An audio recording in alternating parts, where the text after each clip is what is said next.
Welcome back to Unraveling the Origins of Words, Part 2. Quarantine. We usually think of quarantine when we think of disease and infection. It basically means the forced stoppage of travel or communication on account of malignant, contagious disease on land or by sea. From the French word quarantine, you derive the prefix quarante, meaning 40, and the suffix ain, in French, gives a degree of roughness to the figure, like-ish in English. So quarantine means about 40.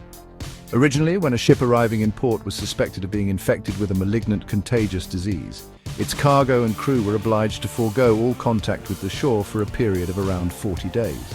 This term came to be known as the period of quarantine. Who knew? Pedigree. Pedigree is a family tree of sorts. A family's lineage can be called a pedigree. We might think of a pedigree when we think of tracing a dog or a horse's lineage, while this word is said to be derived from the French word Pedigree, which meant crane's foot.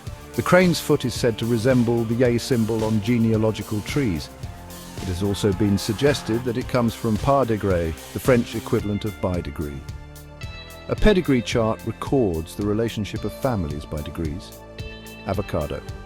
An avocado is a pear-shaped fruit with dark green, leathery skin, a large stony seed, and greenish-yellow edible pulp. It should be pretty straightforward how this fruit got its name, right? Not exactly. Originally, the Aztecs called this fruit by the name Ajucatl, after their word for testicle. This may be partly due to the fruit's resemblance to a testicle, but also because it was supposedly believed to be an aphrodisiac.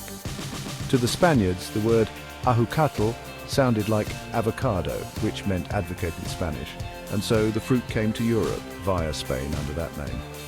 Avocado pears are also sometimes called alligator pears. The etymology of this is far more obvious. The skin of these fruits is dark green, thick, leathery, and knobbly, rather like that of an alligator. Fringe. Fringe is a word that is used to refer to the decorative border, usually small tassels or strings hanging around the end of a garment. You find the fringe on the edge or the border of the garment. The root Latin word for fringe is fimbria. The word Fimbria was named for Friulia, or more accurately, Friuli Venezia Giulia.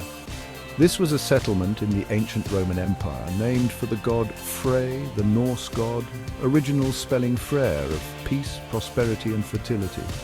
This settlement was located on the edge, on the border, the farthest northeast corner of the ancient Roman Empire. Now think of that.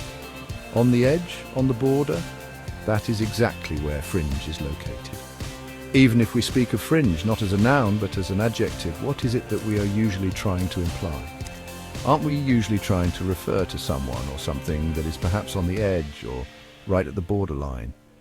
Thanks for watching, and please like and subscribe for more content.